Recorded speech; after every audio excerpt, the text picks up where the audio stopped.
et Sista, que la grâce du Seigneur soit avec vous. Je suis bien installée dans la chambre des secrets. Aujourd'hui, j'ai pris un peu d'avance. Je me suis installée avant vous parce que je sais que nous allons être nombreuses aujourd'hui et surtout, je sais que le Saint-Esprit va nous conduire dans des dimensions incroyables. Parce que vous savez quoi? Aujourd'hui, c'est la soirée où nous allons tous sceller. On va gérer le dossier de l'amitié et de la complicité avec les conjoints et de façon définitive. Comme je le disais la semaine dernière, on gagne ou on gagne. Comment est-ce que, en tant que femmes, nous pouvons devenir les amis et les complices de nos conjoints? Réponse totale aujourd'hui dans la chambre des secrets. Tout va se savoir, tout va se dire sous la direction du Saint-Esprit. Lui, il n'a aucun problème. Il nous l'a dit, nous sommes ses amis et nous marchons vers la dimension de l'épouse. Dimension de l'épouse que le pasteur Sanogo nous a invité à découvrir à travers son ouvrage Insatisfait. En fait, dans cet ouvrage, le pasteur nous démontre que tant que nous ne sommes pas rentrés dans la dimension de l'épouse, notre vie sera truffée d'insatisfaction. Nous allons marcher sur des chemins d'insatisfaction à la recherche de ce qui pourra combler nos cœurs sans véritablement les trouver. Et si cela est vrai pour notre quête du Seigneur, il faut dire que cela est aussi vrai dans notre marche avec notre conjoint, dans notre vie conjugale, tant qu'on n'a pas atteint cette dimension de l'épouse amie, il demeure des zones d'insatisfaction et nous ne pouvons pas vivre 100% la relation telle que le Seigneur l'a prévue. Mais nous voulons rendre gloire à Dieu. Depuis quelques semaines, nous avons commencé à en parler et chaque jour, Dieu nous a donné de conquérir des portions de territoire de cette amitié tant convoitée. Moi, en tout cas, ce que je désire plus que tout, c'est devenir cet ami-là pour mon conjoint. Cet ami avec qui il peut plaisanter, il peut rigoler, il peut planifier des choses qu'on planifie entre amis. En tout cas, ce que je désire, c'est être la Rebecca de mon Isaac de Marie. Et je sais que toi aussi, c'est ton désir le plus ardent. Et le Seigneur a la réponse ce soir. Nous allons partager cette réponse dans la chambre des secrets, dans la présence du roi des rois. Parce qu'il est là, dans ce lieu secret. Nous voulons prendre le temps de lui confier encore ce moment par la prière. Mais avant de le faire, nous allons saluer toutes les sœurs qui sont en ligne avec nous. Donc, envoie une salutation, un encouragement à une sœur. Dis-lui qu'elle est une championne. Dis-lui qu'elle est la meilleure, en tout cas, pour son conjoint.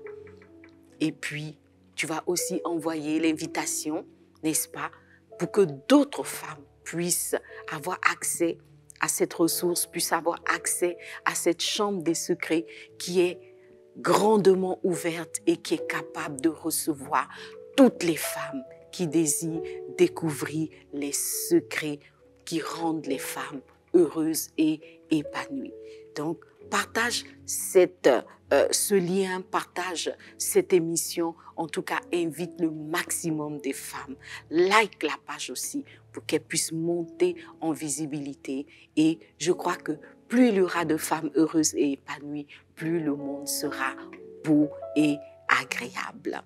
Voilà, donc nous allons inviter la manifestation du Saint-Esprit dans ce lieu, parce que l'Esprit de Dieu est déjà présent, mais nous voulons qu'il prenne le contrôle. Nous voulons qu'il dirige toutes choses. Nous voulons qu'il dispose nos cœurs. Nous voulons qu'il nous remplisse de sa présence afin que chaque parole qui sera partagée ce soir puisse tomber sur la bonne terre de nos cœurs et qu'elle puisse éclore et porter les fruits attendus. Alléluia. Alors lève les mains avec moi et nous allons prier. Seigneur notre Dieu, nous sommes vraiment heureux et bénis d'être là dans ta présence ce soir. Une heure dans tes parvis, ô notre tendre Père, notre tendre ami, notre tendre époux, Seigneur, vaut mieux que 1000 ailleurs. Ce soir, nous savons que tu es présent dans ce lieu et personne ne peut venir dans ta présence et repartir tel qu'il est venu. Merci Seigneur de nous combler ce soir. Merci de nous donner une victoire définitive, ô Dieu de gloire, sur le challenge de l'amitié dans les couples, sur le challenge de l'amitié dans les futurs couples, ô Dieu vivant. Nous croyons que ce soir, Père, tu t'es levé pour nous. Et en toi, Papa, nous serons plus que vainqueurs dans le nom de Jésus. Merci notre Dieu. Prends le contrôle maintenant. Au nom de Jésus. Amen. Alléluia. Comment expliquer et comment décrire un amour si grand, si puissant que rien ne peut le contenir. Comment expliquer et comment décrire un amour si grand, si puissant que rien ne peut le contenir. Tu sais mes espoirs, tu sais mes espoirs. Seigneur, tu sais mes craintes. Et mes mots sont bien trop petits, et mes mots sont bien trop petits pour dire tout l'amour que j'ai pour toi. Alors ce soir, entends mon cœur. Alors entends mon cœur. Mon esprit qui te loue. Entends le chant d'amour d'un enfant racheté.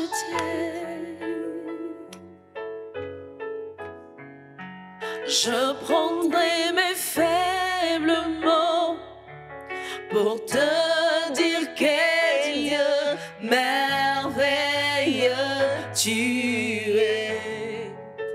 Je ne pourrai pas te dire combien je t'aime. Alors entends mon cœur. C'est tout comme la pluie. C'est tout comme la pluie. Les mots pouvaient couler. Et même si j'avais l'éternité, Seigneur, et si j'avais l'éternité pour dire, je ne saurais pas l'exprimer. Mais Seigneur, dans les battements de mon cœur, tu entendras toujours. Merci pour la vie, merci Seigneur, merci pour la vie, pour la vérité et pour le chemin. Alors entends mon cœur ce soir, alors entends mon cœur.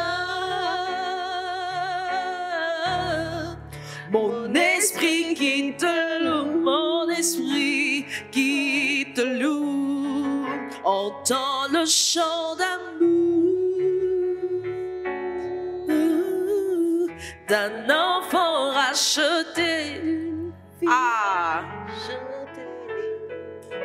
je prendrai mes faibles mots pour te dire qu'est Dieu merveilleux tu es. Je ne pourrai pas pourrai pas te dire combien je t'aime. Alors entends mon cœur ce soir, entends Seigneur, entends. Alors entends mon cœur. Mon esprit qui te louera, ce soir nos esprits te louent. Entends le chant d'amour, le chant d'une épouse rachetée, d'une épouse rachetée. Seigneur, je prendrai mes faibles mots, je prendrai mes faibles mots pour te dire que Dieu merveilleux tu es. Je ne pourrai pas te dire combien je t'aime. Alors entends mon cœur, je ne pourrai pas, je ne pourrai pas, je ne pourrai pas, je ne pourrai pas te dire combien je t'aime. Ah, alors entends mon cœur en allégresse te dit Seigneur avec les mots, je ne pourrai pas, je ne pourrai pas te dire combien je t'aime. Alors entends mon cœur, alors entends mon cœur ce soir. Alors entends mon cœur. Mon esprit qui te loue, mon esprit ce soir veut te louer, papa. Entends le chant d'amour d'une épouse rachetée, oh Seigneur, d'une épouse rachetée. Ce soir je prendrai mes faibles mots, je prendrai mes faibles mots pour te dire que Dieu merveilleux tu es. Je ne pourrai pas te dire combien je t'aime, alors entends mon cœur. Alléluia. Merci pour la vie, pour la vérité et pour le chemin. Merci pour la vie, merci pour la vie, merci pour la vie, pour la vérité et pour le chemin. Seigneur, ce soir, nos cœurs sont dans l'allégresse. Nos cœurs sont dans la joie, Jésus. Et pour le chemin. Merci, Seigneur. Ah, Jésus. Ah, Jésus. Merci pour la vie, pour la vérité. Merci pour le chemin que tu traces, Seigneur. Merci pour ce chemin, Jésus. Seigneur, je t'aime, Seigneur. Je t'aime de tout mon cœur. Et une femme dans la chambre des secrets t'aime, Seigneur. Je t'aime, Seigneur, et tu le sais. Je t'aime, Jésus, et tu le sais. Nous, tes filles dans la chambre des secrets. Seigneur, nous t'aimons, tu le sais. Nous te portons dans nos cœurs, Seigneur. Alléluia. Et ce soir, nos cœurs sont bouillonnants d'amour. Alléluia. Merci, Seigneur Jésus. Oui. Ils sont bouillonnants d'amour. Et nous voulons te l'exprimer, oh Dieu. Merci, Seigneur. Je t'aime, Seigneur. Merci. Nous t'aimons, Jésus. Merci, Seigneur. Tu es mon yaya. Tu es mon yaya. Tu es mon ami. Tu es mon ami. Tu es mon ami. Je t'aime, tu le sais. Je te porte dans mon cœur. Et mon cœur bouillonne d'amour pour toi. Tu es mon ami. Je t'aime, tu le sais. Je te porte dans mon cœur. Et mon cœur bouillonne d'amour pour toi. Tu es mon ami, tu es mon ami. Je t'aime, tu le sais. Oui, je t'aime. Je te porte dans mon cœur. Et mon cœur bouillonne d'amour pour toi. Tu es mon ami. Je t'aime, tu le sais. La liguille, je te porte dans mon cœur. Et mon cœur bouillonne d'amour pour toi. Tu es mon ami. Ah, ah, ah, ah,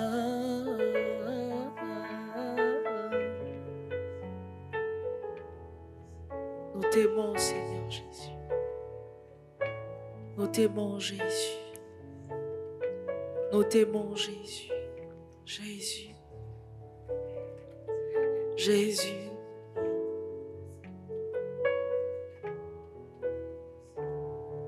Je t'aime, tu le sais. Je te porte dans mon cœur. Alléluia. Et mon cœur bouillonne d'amour pour toi. Tu es mon ami. Je t'aime, tu le sais. Je te porte dans mon cœur. Et mon cœur bouillonne d'amour pour toi. Tu es mon confident.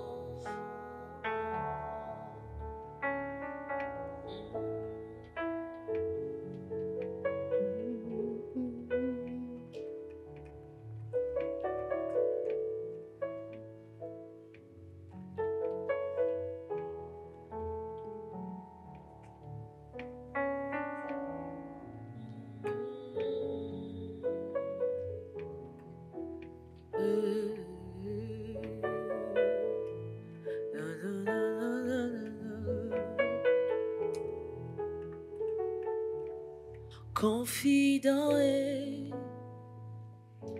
mon confident c'est Jésus. Tu détiens tous mes secrets, tu sais comment les garder. En toi j'ai trouvé un ami, un soutien sur qui me reposer.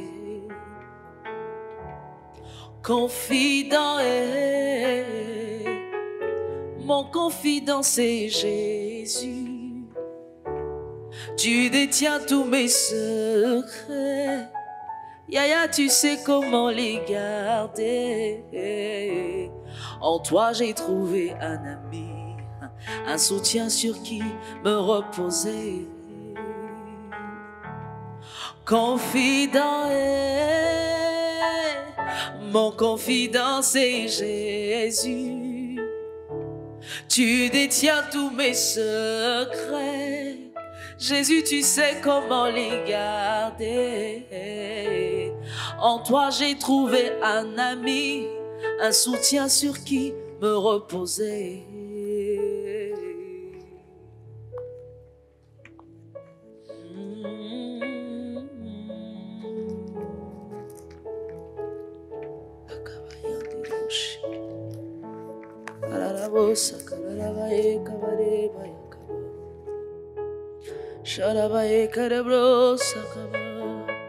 Mon confident, mon confident, mon confident, mon confident, Jésus, mon confident, Jésus, mon confident, Alléluia.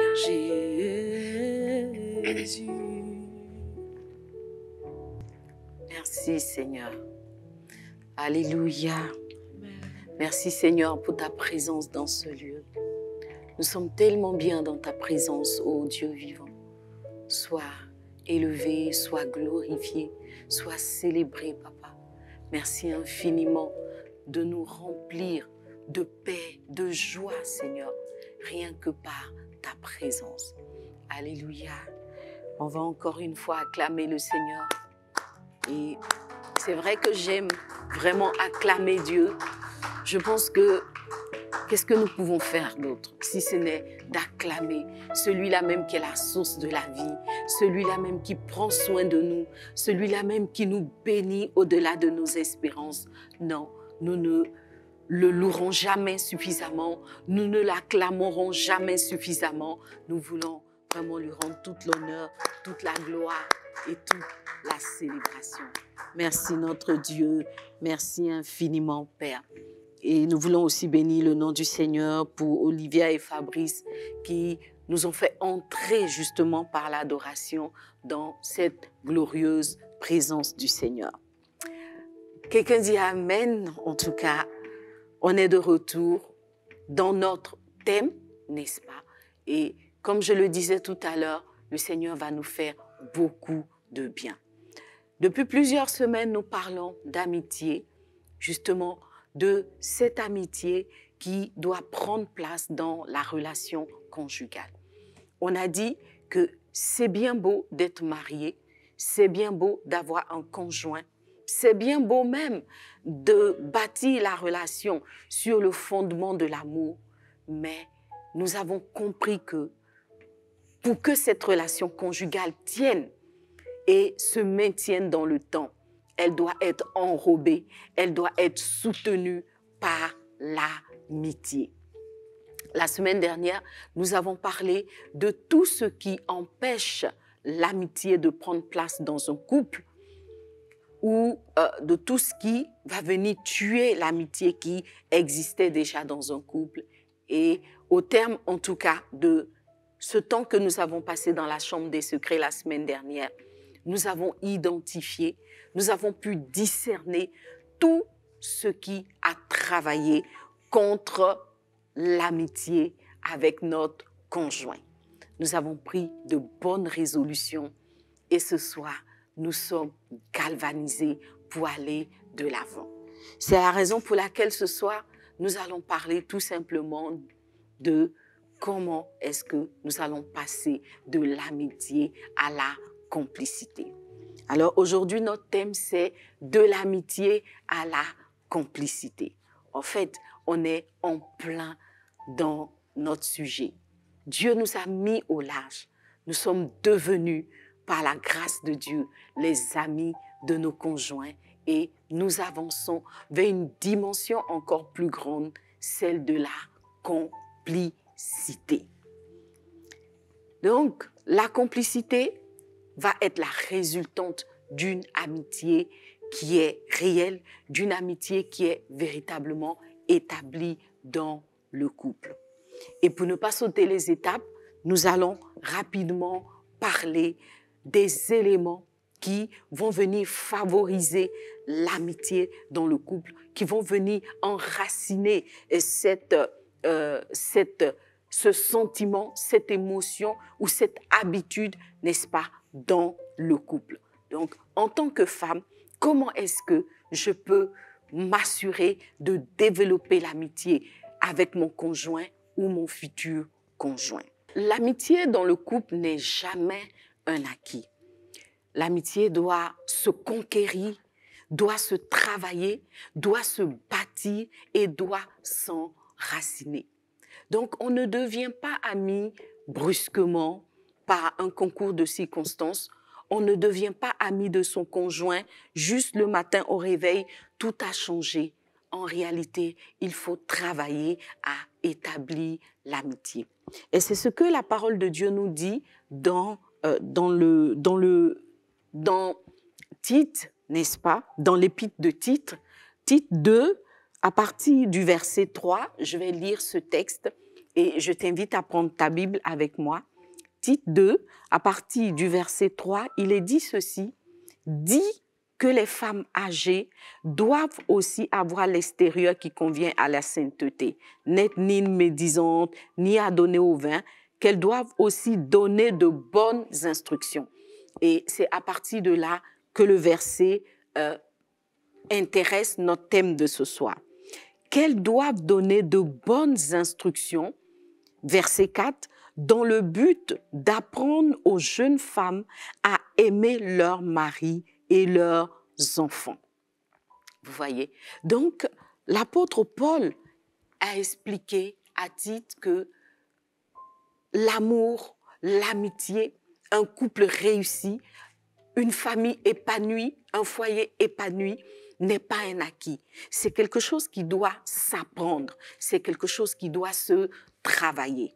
Et d'une certaine façon, l'apôtre invitait les femmes qui avaient de l'expérience, les femmes qui avaient déjà vécu ces choses-là, à se positionner en professeurs pour les plus jeunes.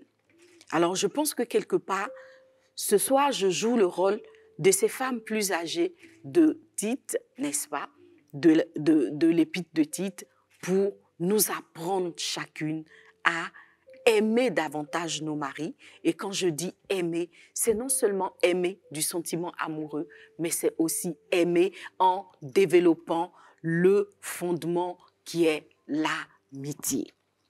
Alors, comment est-ce que je vais y arriver? C'est en faisant justement le contraire de tout ce que nous avons pu citer qui s'oppose à l'amitié.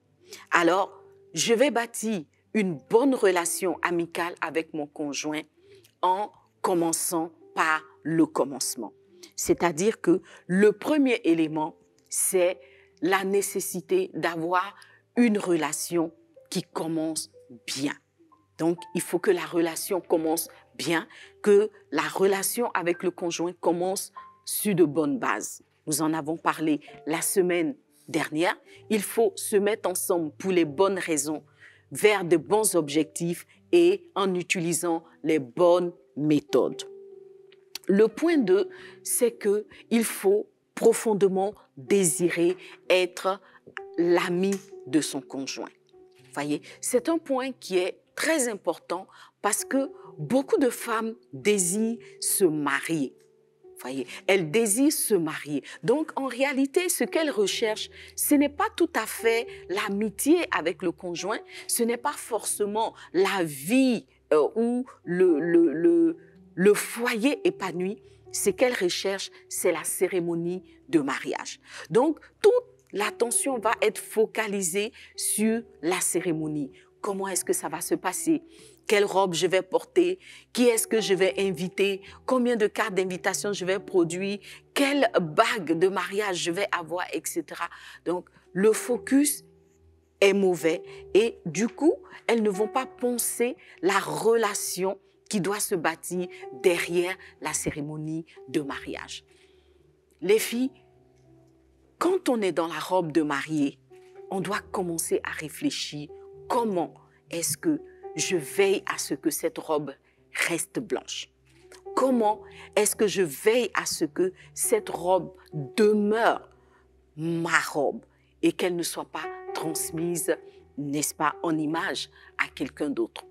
Et du coup, on va désirer que cette relation s'enracine, on va désirer les bonnes choses pour le conjoint et du coup, on va pouvoir développer cette amitié-là qui est si nécessaire à la survie de la relation. Le point 3, pour être l'ami de son conjoint, il faut être sincère avec lui. Voilà. La sincérité est une nécessité pour développer l'amitié avec le conjoint. La sincérité va de facto mettre en place un climat de confiance. Je rentre dans la relation, je suis sincère. Donc, je suis sincère, j'ai un cœur sincère, j'ai des gestes sincères, j'ai des actions sincères et cette sincérité va aboutir sur la confiance qui est un ingrédient essentiel de l'amitié. Le 4e point, c'est qu'il faut apprendre à connaître son conjoint. Il faut apprendre à connaître son conjoint et du coup, une fois qu'on le connaît, on sait comment lui faire plaisir et on cherche justement à lui faire plaisir. Parlant de la femme vertueuse, la Bible nous dit en Proverbe 31 que cette femme-là, elle fait du bien à son mari. Elle lui fait du bien tous les jours de sa vie. Pour faire du bien à quelqu'un, il faut connaître la personne. Vous savez que faire plaisir à quelqu'un, faire du bien à quelqu'un est relatif. Je peux penser être en train de faire du bien à quelqu'un pendant que je ne suis pas justement en train de lui faire du bien. Par exemple, tout le monde vous dira que le massage de corps détend, ça fait du bien et tout. Donc, voilà, peut-être que quelqu'un qui pense me faire plaisir va m'offrir, comment dire ça, un ticket de massage et tout. Mais les filles, moi, le massage ne me fait pas de bien. Voilà, le massage me fait mal au corps. Donc, quelqu'un qui m'offre un soin en institut pour le massage, franchement, il n'est pas en train de me faire du bien. J'ai avoir mal au corps 3 jours. Vous voyez? Donc, on peut penser faire du bien à quelqu'un pendant que non, c'est pas un bien qu'on lui fait, justement parce qu'on ne connaît pas la personne. Alors, pour faire du bien à son conjoint, il faut apprendre à connaître son conjoint. Plus on connaît son conjoint, plus on a des cartes pour développer l'amitié avec le conjoint. Plus on a des éléments, on a des arguments pour jouer sur sa sensibilité et entrer, n'est-ce pas, dans son cercle amical. Le 5e point, c'est qu'il faut avoir des moments de qualité avec le conjoint.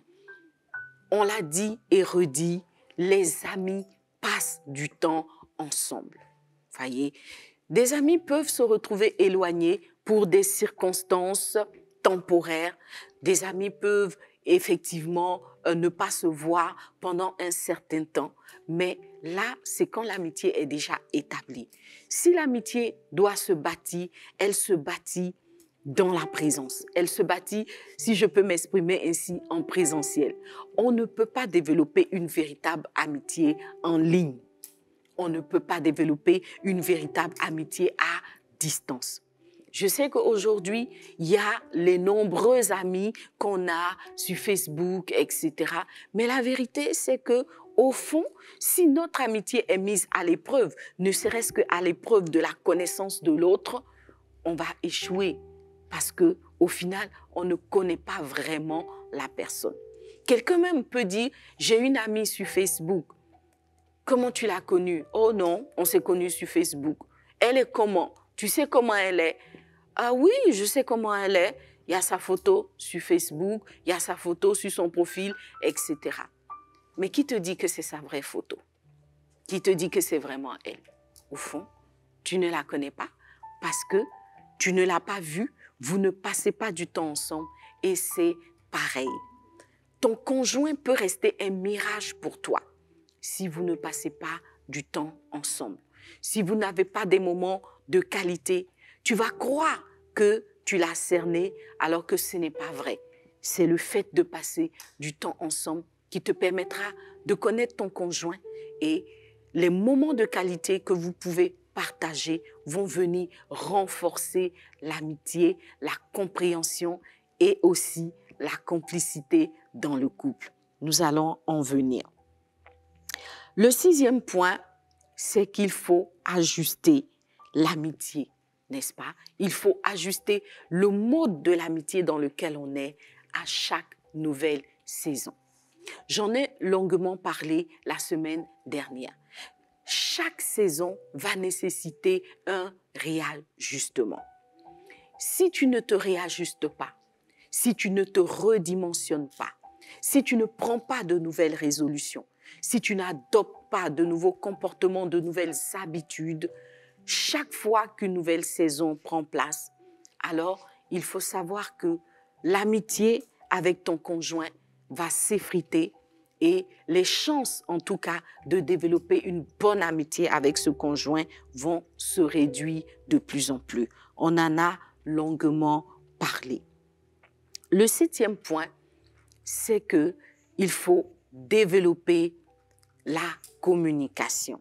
Évidemment, il faut développer la communication. La semaine dernière, on a parlé de la communication et je reviens dessus en action positive. Vous voyez, une mauvaise communication va engendrer une mauvaise amitié avec le conjoint. Mais une bonne communication va déboucher sur une bonne relation et donner des chances à l'amitié dans le couple. Comment est-ce que je communique avec mon conjoint? La communication nécessite la compréhension. Je ne peux pas communiquer quand l'autre ne me comprend pas. Cela signifie que dans le couple, il faut ajuster le langage. Il faut en tout cas il faut se comprendre. Voilà. Donc déjà, il faut s'assurer qu'on comprend le langage de l'autre, qu'on comprend la langue, n'est-ce pas, de l'autre. Si tu parles, je ne sais pas moi, anglais, et que ton conjoint parle baoulé, vous avez beau vous exprimer, vous n'allez pas vous comprendre. Donc la communication efficace va commencer par le fait de parler un même langage. Alors, parler un même langage, cela va chercher que j'apprends à décoder le langage de l'autre. Donc, déjà, j'essaye de comprendre l'autre. Si l'autre a un langage que, a priori, je ne comprends pas, je vais entrer dans une logique de compréhension du langage de l'autre. En étant à l'écoute de l'autre, en trouvant un lexique, en demandant des explications. Je ne sais pas comment, mais en tout cas, débrouille-toi pour comprendre le langage de ton conjoint. La deuxième chose, c'est que moi-même, je dois m'assurer que mon conjoint me comprend. Voyez? Donc, même si on ne parle pas le même langage, on doit se comprendre. Mais la vérité, c'est qu'à terme, il faut parler le même langage. Donc, le langage doit s'ajuster. On doit comprendre ce que l'autre exprime. Ça, c'est la base d'une communication réussie. Le deuxième élément dans la communication, c'est qu'il faut adopter une communication productive. Je communique pour atteindre des objectifs. Je ne communique pas pour communiquer. Donc, il ne s'agit pas dans le couple de dire ce qu'on pense, de parler pour parler. Mais est-ce que quand je parle, j'atteins des objectifs? J'estime que mon conjoint ne comprend pas quelque chose. Je veux le lui expliquer. Quel est l'objectif? L'objectif, est-ce que c'est juste que je lui fasse comprendre qu'il ne m'a pas comprise? Ou l'objectif, c'est que je l'emmène à comprendre ce que j'exprime. Donc, on va développer une communication productive, une communication qui va atteindre des objectifs. Voyez, des femmes, par exemple, quand elles ne sont pas contentes, vont se mettre à crier, en se disant que l'essentiel est que je vide mon sac, que je dise ce que je pense, etc. Ok, tu as fini de crier, tu as fini de dire ce que tu voulais dire. Où est-ce qu'on en est? Est-ce qu'il y a un objectif qui a été atteint? Alors les filles, la communication doit atteindre des objectifs. Elle doit avoir un but. Établir, n'est-ce pas, des fondements. La communication doit nous emmener à partager des choses. La communication doit nous emmener à changer ce qui doit être changé, etc. Donc, tant que la communication atteint les objectifs qu'on lui assigne, c'est une bonne communication. Dans le cas contraire, c'est une mauvaise communication, même s'il y a quelque chose qui est exprimé, même s'il y a des sons qui sortent de nos bouches, etc. Donc, il faut que la communication soit productive.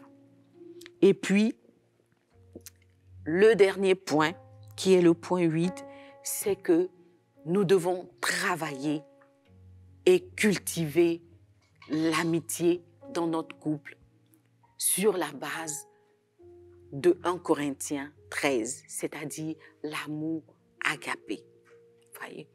Au fond, l'amour agapé, c'est l'amour amitié. Quand l'apôtre demande à Tite d'exhorter les femmes à apprendre aux autres à aimer, il était en train de dire, apprends-leur à aller au-delà de l'amour éros, à aller au-delà de l'amour même philéo, pour établir les fondements et les bases du véritable amour qui va développer, n'est-ce pas, l'amitié profonde dans les relations familiales. Alors, que nous dit 1 Corinthiens 13? Nous le savons, mais nous allons encore lire ce texte de 1 Corinthiens 13. Aujourd'hui, j'ai vraiment envie de lire dans la Bible en papier. Et donc, on va y aller. 1 Corinthiens 13. Donc, tu vas ouvrir ta Bible avec moi. Si tu aimes aussi la Bible électronique, tu vas rester sur elle. Alors, 1 Corinthiens 13, on va le lire rapidement. Il est dit, à partir du verset 1er, « Quand je parlerai les langues des hommes et des anges, si je n'ai pas l'amour, je suis un airain qui résonne ou une cymbale qui retentit. » Donc là, c'est la mauvaise communication. Je parle, mais on n'entend que du bruit. J'exprime quelque chose, mais on reçoit que du bruit. Et quand j'aurai le don de prophétie, etc., la science des mystères, quand j'aurai même toute la foi jusqu'à transporter des montagnes, si je n'ai pas l'amour, je ne suis rien. Je ne suis rien. Pour dire qu'on peut réaliser des exploits dans le couple, on peut bâtir des châteaux en Espagne, on peut avoir beaucoup de réussite professionnelle en tant que membre du couple. Mais si au final, notre relation avec le conjoint n'est pas basée sur l'amour, amitié, c'est comme si tous nos exploits se résument à zéro parce qu'au final, ils n'ont aucun objectif réel. Il dit, quand je distribuerai ma nourriture, etc. Donc, on connaît toute cette portion de texte. On va directement aller au verset 4 qui dit, l'amour est patient. Il est plein de bonté. L'amour n'est point envieux. L'amour ne se vante point. Il ne s'enfle point d'orgueil. Il ne fait rien de malhonnête. Il ne cherche point son intérêt. Il ne s'irrite point. Il ne soupçonne point le mal. Il ne se réjouit point de l'injustice, mais il se réjouit de la vérité. Il excuse tout, il croit tout, il espère tout, il supporte tout. L'amour ne périt jamais. Et cet amour qui ne périt jamais, c'est l'amour agapé, c'est-à-dire l'amour amitié. L'amour qui est basé sur une amitié profonde. Je ne vais pas revenir sur les contenus de 1 Corinthiens 13. Je pense que c'est un texte que nous connaissons, mais je voudrais nous exhorter à le mettre enfin en pratique. Tu veux devenir ami avec ton conjoint, ne passe pas ton temps à le soupçonner.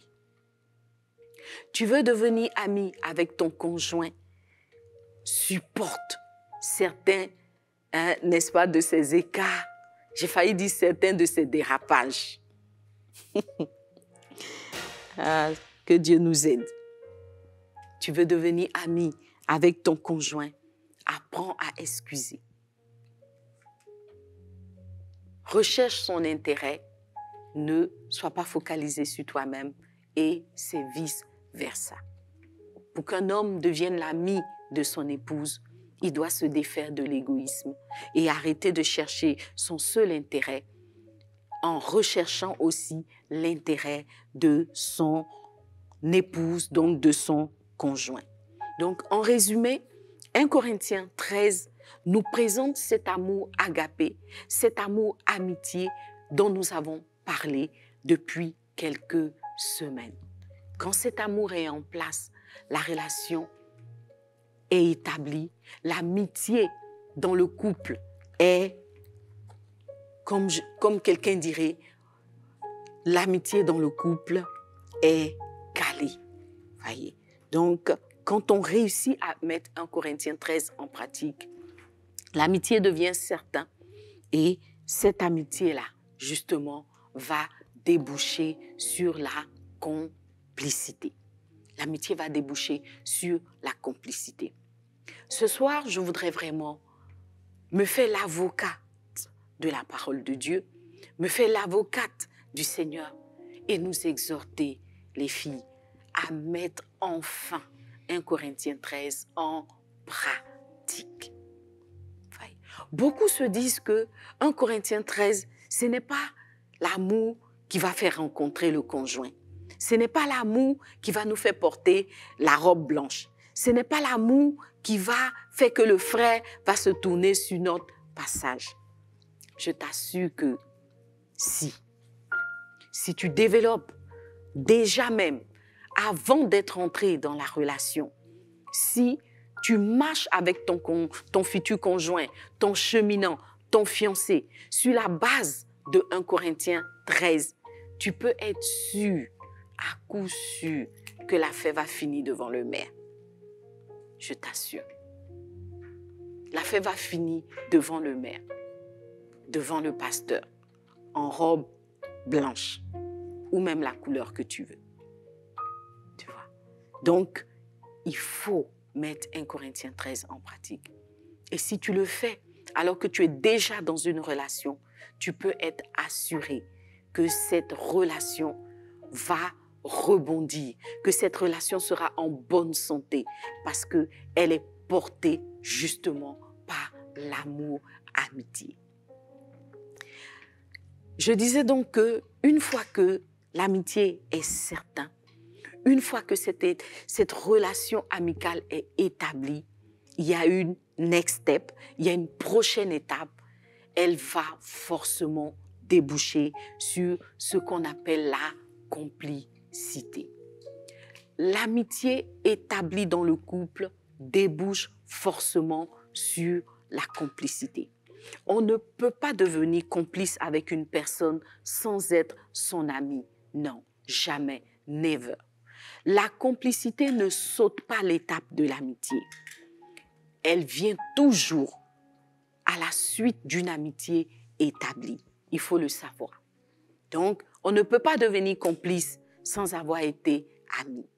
Mais par contre, on peut être ami sans être complice, n'est-ce pas?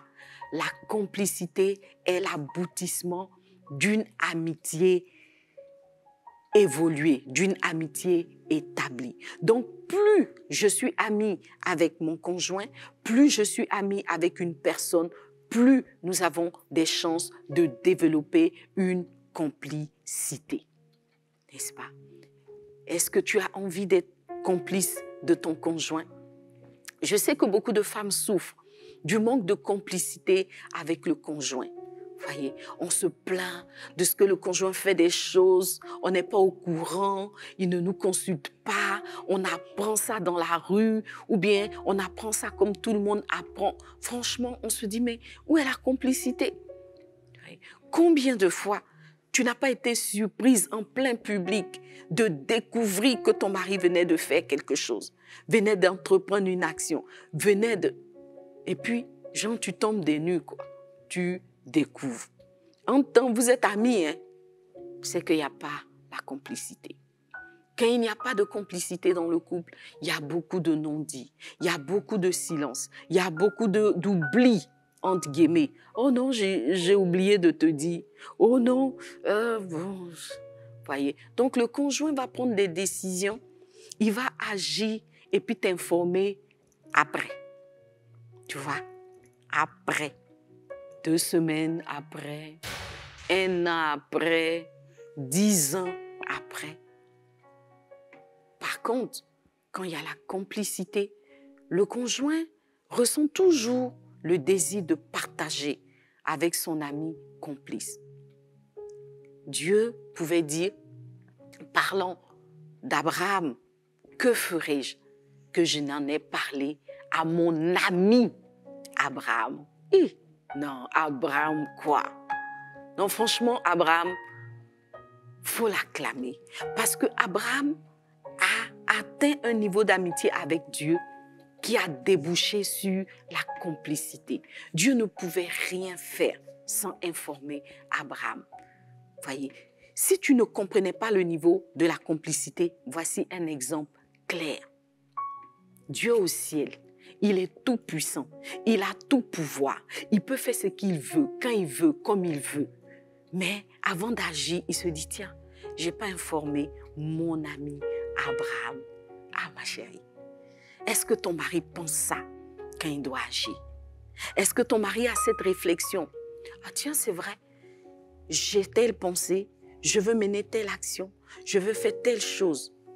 Je n'ai pas informé mon ami, ma chérie, ma bien-aimée. Que cela soit ton partage. Ah ma chérie, je prie que cela soit ton partage. Parce que c'est quand il y a la complicité qu'on peut enfin, n'est-ce pas, agir, qu'on peut devenir, n'est-ce pas, la meilleure Esther. Parce que comment tu peux protéger un homme qui ne te dit rien? Comment tu peux garder un homme qui te cache tout? Comment tu vas faire? Tu sais rien. Le temps tu découvres, il est loin. Donc, pour être à ton poste désert au mieux, pour faire ce que Dieu t'a confié de la meilleure façon, tu as besoin qu'il se développe entre ton conjoint et toi une complicité sans faille. Alors, qu'est-ce que c'est que la complicité? Je suis allée chercher des définitions parce que je me suis dit, faut pas trop parler et puis on va passer à côté du sujet. Alors, qu'est-ce que c'est que la complicité? Je te lis donc la définition. Il est dit, la complicité entre deux ou plusieurs personnes est le fait d'agir dans le même sens, de se comprendre et de se soutenir de façon inconditionnelle. Tu vois, c'est la partie qui m'a plu. Agir dans le même sens. Se soutenir de façon inconditionnelle. Grâce à un mot, à un geste. Tu vois. Donc, en fait, des personnes complices agissent dans le même sens.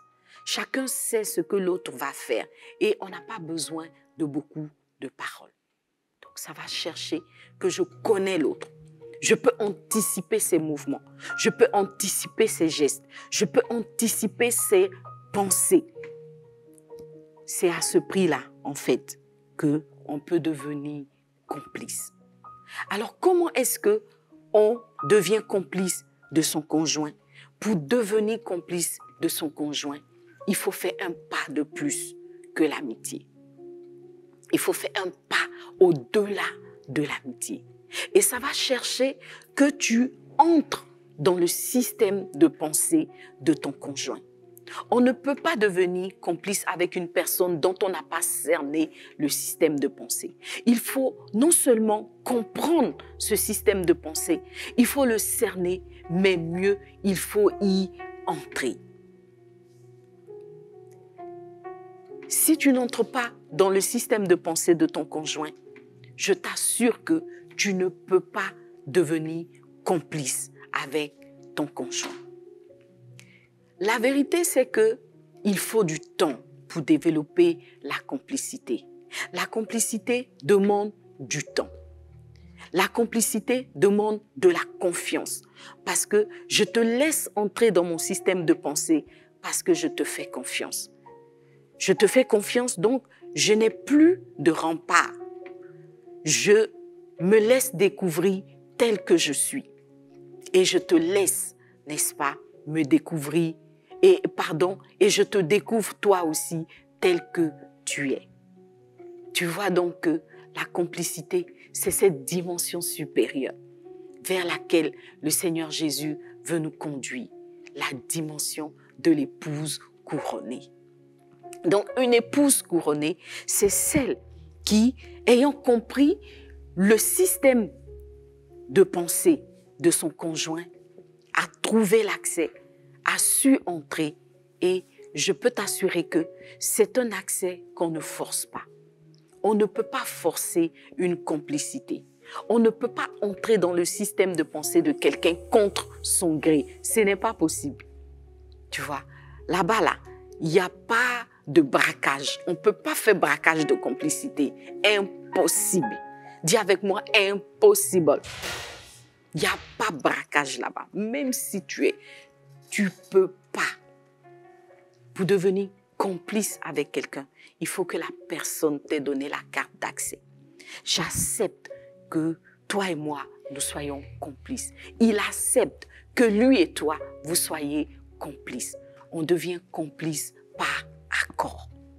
Je suis d'accord de devenir complice avec une personne à qui je fais confiance, avec une personne avec qui je veux faire un pas de plus au-delà de l'amitié.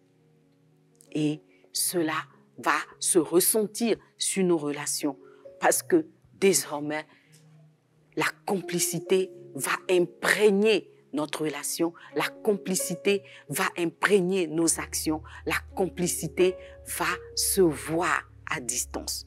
Voyez, quand des personnes sont complices, tout de suite, quand elles sont dans un environnement, on les discerne.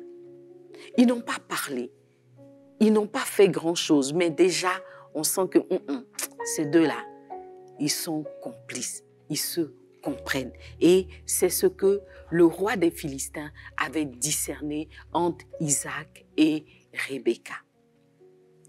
Alors, comment va se caractériser la complicité? La complicité, lorsqu'elle est établie, va se caractériser par une compréhension réciproque et immédiate. Si tu es complice avec ton conjoint, vous n'avez pas besoin d'échanger beaucoup de mots. En public, très vite, vous vous comprenez. Vous vous comprenez et vous savez que vous vous êtes compris. Alors la complicité va se caractériser justement par cette compréhension réciproque et immédiate qui va engendrer une entente, n'est-ce pas, immédiate aussi. On se comprend, on s'entend mutuellement. La deuxième chose que la complicité va développer ou qui va caractériser l'existence de la complicité, c'est l'accord inconditionnel. On l'a dit dans la définition. Quand deux personnes sont complices, vous savez, en droit pénal, on parle aussi de complicité. Complicité de vol, complicité de quelque chose de bizarre. Voyez? Donc, quand les gens sont complices, ils peuvent l'être jusqu'à dans des bas-fonds les plus terribles. Voyez? La complicité n'a pas de limite. Quand on est complice, on est capable de faire des choses incroyables ensemble. Donc, il y a un accord inconditionnel. On a parlé de ce couple-là, Bonnie et qui là. Bon, laissons ça. OK.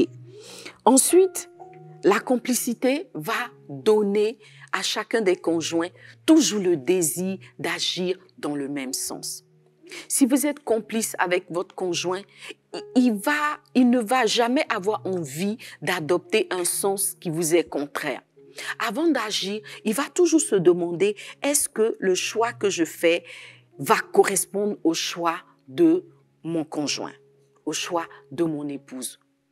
Il ne va pas prendre des décisions et se dire, oh, je la gère après. Si votre conjoint prend une décision et on l'interpelle, il dit, non, laisse, je vais la gérer après, c'est que vous n'êtes pas complice.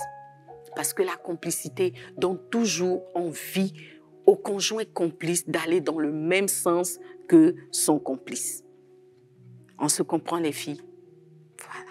Donc, quand il y a trop de discussions dans un couple, non, moi je veux ceci, ah, notre enfant doit aller dans tel pays, oh non, non, non, moi je ne veux pas qu'elle aille dans tel pays, je veux ici, je veux là. Quand il y a trop de discussions, tu dois savoir que la complicité n'est pas établie. Parce que quand on est complice, on a envie de penser les mêmes choses, on a envie de faire les mêmes choses, on a envie tout simplement d'être limite identiques. La complicité va engendrer un soutien mutuel et indéfectible. Je pense qu'on l'a déjà dit. Quand deux personnes sont complices, elles se soutiennent jusqu'au bout. Elles se soutiennent jusqu'au bout, quel que soit le prix à payer.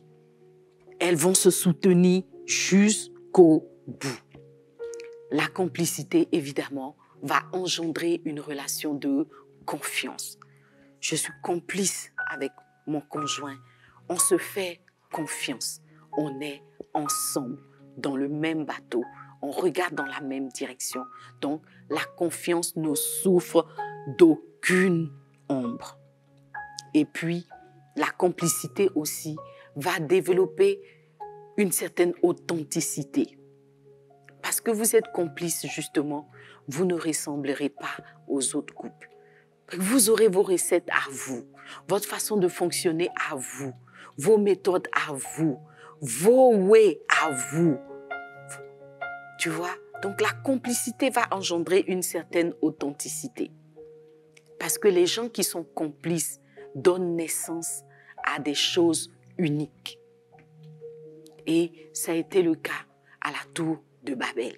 Ces hommes-là, cette population, parlaient tous le même langage. La Bible dit qu'ils avaient la même pensée, le même langage, la même vision. En fait, ils étaient complices. Et même Dieu a tremblé devant la complicité qui existait au milieu de cette population. Si tu es complice avec ton conjoint, rien ne pourra vous résister. Même Dieu, c'est pour ça que la Bible dit que lorsque deux personnes se mettent ensemble pour faire une prière d'accord, tout ce qu'ils demanderont leur seront accordés. Tu vois, non? Ma chérie, je sais que tu as souvent prié avec ton conjoint, mais vous n'avez pas vu l'exaucement. On dit prière d'accord, ça veut dire prière de complicité. Ça ne veut pas dire prière ensemble. Donc, on peut prier ensemble sans être complice. Ça ne garantit pas l'exaucement. On a besoin de cette complicité pour que même Dieu ne soit pas capable de dire non. Tu vois la partie non. Donc, la complicité commence à t'intéresser. Sois complice avec ton conjoint et tu verras que vous allez déplacer des montagnes. Vous allez réussir des choses extraordinaires. Vous allez atteindre des sommets. Quand la complicité est là, on ne peut que réaliser des exploits. Et c'est cela l'histoire de la femme vertueuse. Elle était complice avec son conjoint. Et lui, il montait de grade. Elle aussi, elle montait dans sa position de femme célébrée, de femme louée. Et au final, la complicité va créer une harmonie sans limite. Plus vous êtes complice, plus l'harmonie s'installe. Plus vous êtes complice, plus la relation devient agréable. Plus vous êtes complice, plus vous êtes tout simplement bien ensemble, au-delà du mot bien. Parce qu'il y a une convention qui vous unit et la vie de couple n'est plus un fardeau, la vie de couple n'est plus difficile, mais on vit dans un environnement où le bonheur a pris place parce que justement, on se comprend, on est complice, on regarde dans la même direction, on a les mêmes objectifs et on travaille pour le bonheur l'un de l'autre. Tu as besoin de cette complicité. La complicité va engendrer un sentiment de sécurité et de bien-être. Je sens que tu es galvanisé et que plus que jamais, tu sais que tu as besoin d'être complice avec ton conjoint. Je disais tout à l'heure que on ne peut pas devenir complice sans l'amitié. Mais on peut être amis sans être complice. Beaucoup de couples, gloire à Dieu, arrivent à l'étape de l'amitié. Mais très peu entrent dans la dimension véritable de la complicité. Voici ce que nous devons aller chercher, les filles. La complicité avec notre conjoint. La complicité, mais une bonne complicité, pour faire des bonnes choses et atteindre de bons objectifs. Vous savez que tout ce qui est mauvais s'acquiert facilement.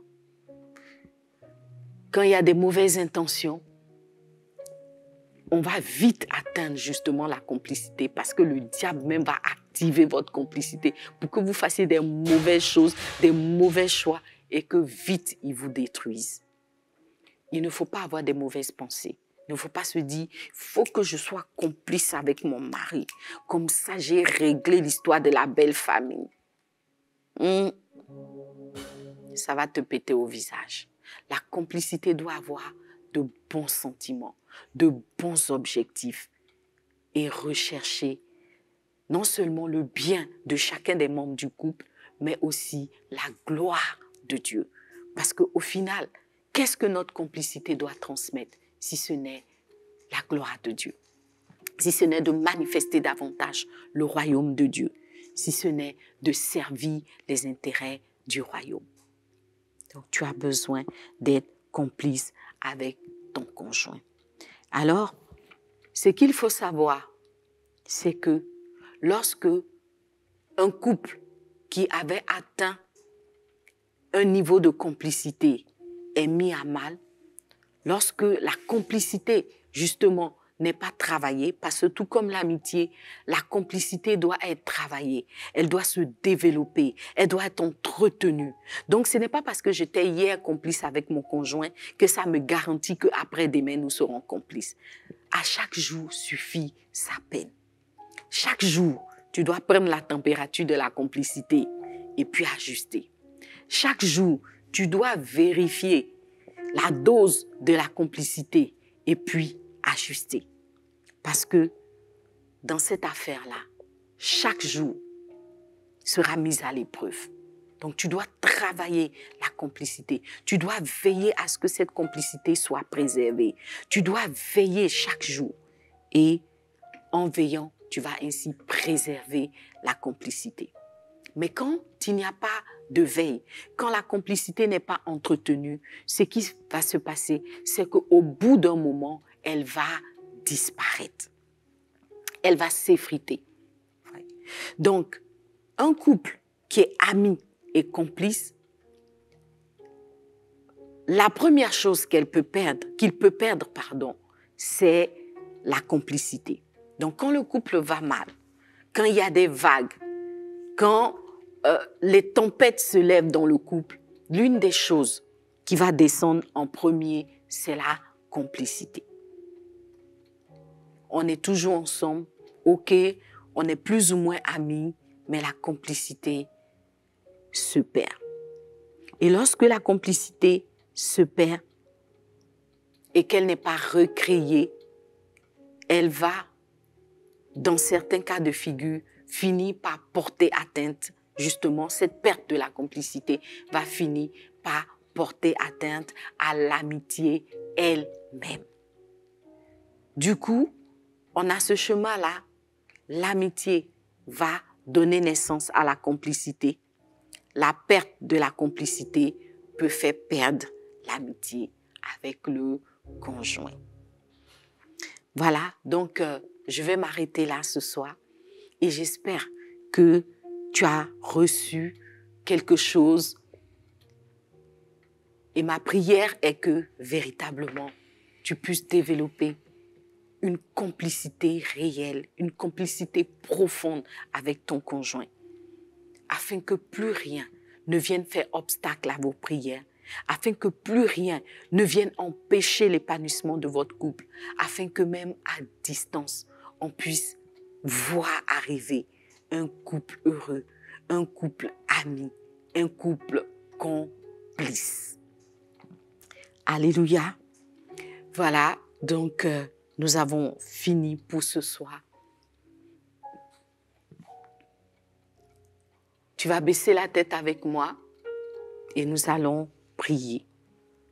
Quel est ton niveau de complicité avec ton conjoint? Quel est ton niveau d'amitié? Est-ce que depuis quelques semaines que nous en parlons, tu as travaillé à recréer l'amitié avec ton conjoint ou ton futur conjoint? Est-ce que tu t'es rendu compte de tes travers, de tout ce qui empêchait l'amitié de prendre place? Est-ce que tu as discerné ce qui était en train de tuer l'amitié, ce qui était en train de briser l'amitié avec ton conjoint? Si tu l'as fait, je pense que nous pouvons passer à la seconde étape, sinon à la dernière étape, qui est celle de la complicité. Tu vas donc baisser la tête avec moi et dire, Seigneur, je veux passer de l'amitié à la complicité avec mon conjoint. Les filles, le chemin n'est pas facile, mais nous devons y arriver. Et je crois que le Saint-Esprit a le pouvoir de nous tenir par la main et de nous emmener à cette dimension. Parce que c'est son choix, c'est sa volonté. Ce qu'il désire, c'est que tu puisses entrer dans cette complicité avec ton conjoint. Parce que lui-même désire cette complicité avec son Église. Alors baisse la tête avec moi et commence à demander la complicité au Seigneur. Ô Dieu de gloire, accorde-moi ta grâce, Papa. Je désire plus de complicité, Papa, avec mon conjoint, ô Dieu. Au-delà des mots, Père, au-delà des actions, au-delà de la vie du quotidien, Papa, je veux que mon couple prenne un sens véritable, que ma relation avec mon conjoint prenne un sens véritable à travers la complicité que tu as prévue pour le couple. Ô Seigneur, donne-moi d'entrer dans cette dimension et qu'ainsi, Père, je devienne véritablement une épouse couronnée. Que mon conjoint, Père, mon mari, ne puisse plus rien faire qui n'ait informé sa complice que je suis. Qui ne puisse pas prendre de décision qui aille en sens contraire des désirs profonds de mon cœur, Papa. Justement, parce qu'il y a cette complicité entre nous. Ô Seigneur, je te demande cela. Oui, Père, j'aspire à cette complicité, Papa, qui non seulement va faire perdurer notre relation, mais qui aussi va lui donner des lettres de noblesse, des étoiles beaucoup plus belles que celles que peut donner le coup de foudre ou l'amour passion, Seigneur. Oui, la complicité, c'est le point d'atterrissage. C'est le lieu d'aboutissement, Papa. Et je veux y arriver. Conduis mon couple dans cette dimension, ô Dieu de gloire. Je prie pour toutes mes sœurs qui sont ici en ligne, ô Dieu. Beaucoup ont échoué dans cette dimension, Papa. Pour beaucoup, la complicité a été plus une pierre d'achoppement qu'autre chose, Seigneur. Nous t'en supplions, Dieu vivant. Pardonne nos fautes, pardonne nos manquements, pardonne nos défauts, pardonne nos échecs, ô Dieu vivant. Et fais-nous grâce d'une nouvelle saison dans laquelle la complicité reste encore à conquérir. Fais grâce à tes filles, Seigneur. Qu'une saison nouvelle s'ouvre, qu'une grâce nouvelle soit communiquée, qu'une onction nouvelle soit, ô Dieu, répandue, Seigneur, sur les couples, Père, et que nous puissions entrer, ô Dieu vivant, dans une saison de l'amitié et de la complicité véritable des conjoints. Merci, notre Dieu. Alléluia.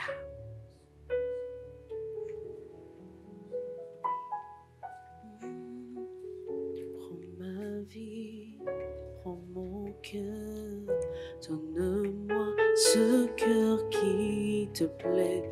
Prends ma vie, prends mon cœur, donne-moi ce cœur qui te plaît. Au-delà des mots, au-delà des chants, donne-moi ce cœur qui te plaît. Au-delà des mots, au-delà des chants, donne-moi ce cœur qui te plaît.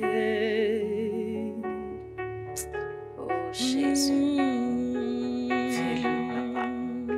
Fais-le, Prends ma vie, prends mon cœur, donne-moi ce cœur qui te plaît. Prends ma vie, prends mon cœur, donne-moi ce cœur qui te plaît. Au-delà des mots, au-delà des chants, donne-moi ce cœur qui te plaît. Au-delà des mots, au-delà des chants, donne-moi ce cœur qui te plaît. Ah Seigneur, donne-nous ce cœur qui te plaît, Papa. Donne-nous cette dimension de relation qui te plaît. Non seulement avec toi, en tant qu'Église vivante, mais aussi avec nos conjoints, en tant qu'épouse, ô Dieu de gloire. Fais-le, Père. Merci, notre Dieu. Merci, Seigneur. Donne-moi ce cœur qui te plaît. Au-delà des chants, donne-moi ce cœur qui te plaît. Au-delà des mots, au-delà des chants, donne-moi ce cœur qui te plaît. Est-ce qu'une habitante de la chambre des secrets peut acclamer son Dieu? Amen. Est-ce qu'une femme complice de son conjoint peut acclamer le Seigneur? Alléluia. Au nom de Jésus, nous sommes des complices certifiés. C'est fixé à jamais. Amen. Il n'y a pas le dop là-bas, mais c'est qui on va conquérir.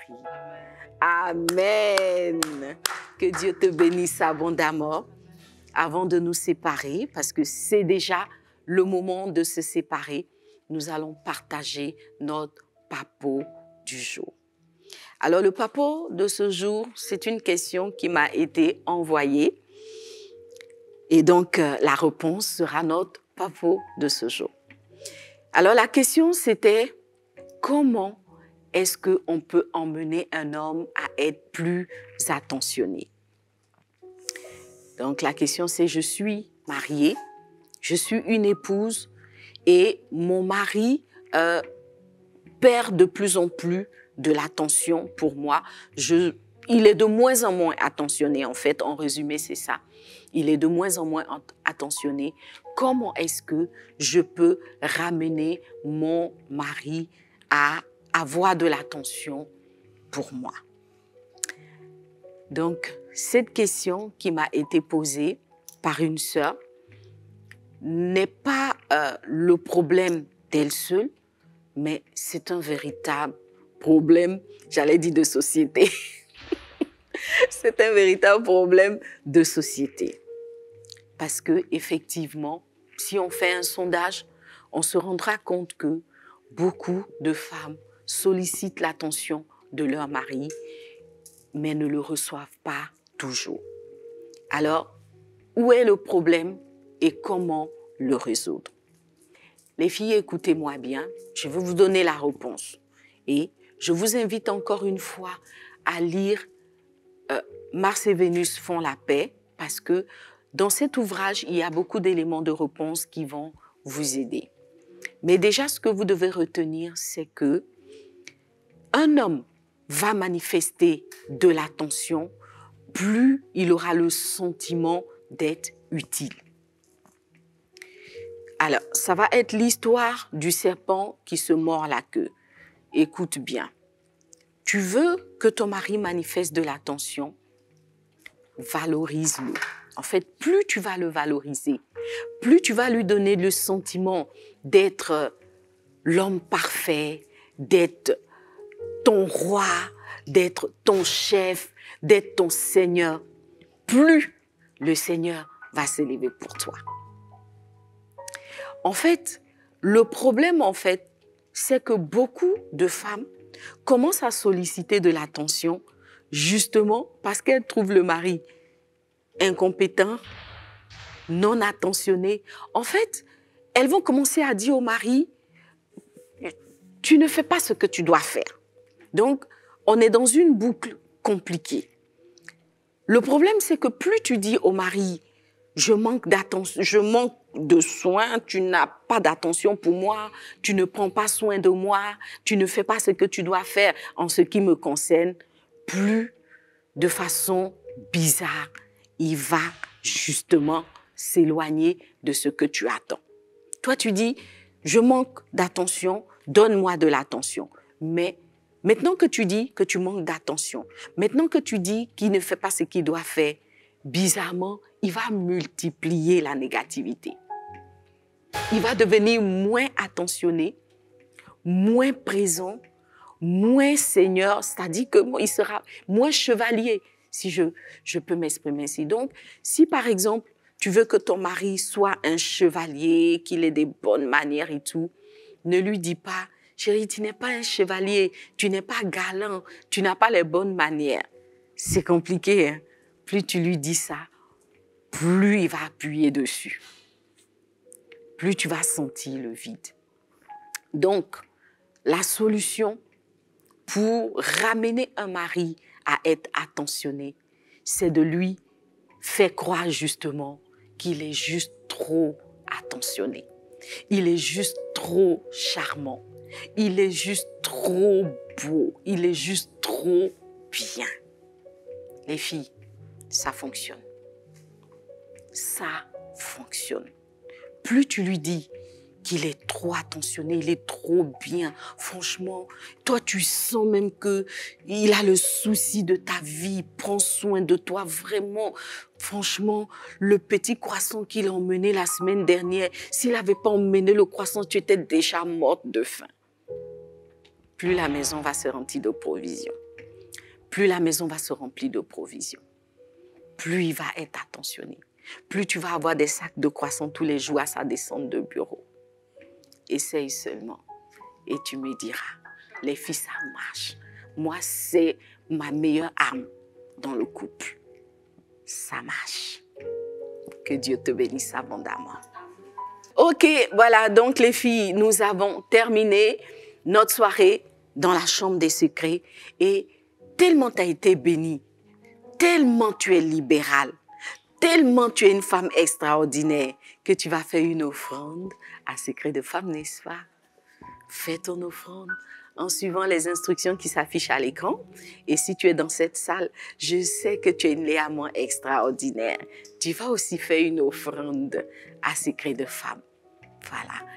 Et puis, je crois qu'en retour, la grâce du Seigneur sera pleinement notre partage et nous allons aller de gloire en gloire. Que de bonnes choses dans Secret de Femme. Mais les bonnes choses ont des temps de pause et nous allons devoir nous séparer pour cette soirée pour mieux nous retrouver très très bientôt. Je vous souhaite encore de passer de très belles vacances si ce n'est pas encore fait, de prendre du temps pour vos familles, de prendre du temps de qualité avec votre conjoint, de gré ou de force. Là, on peut faire hold up. On va partir en vacances forcées. Que Dieu te bénisse. Bye.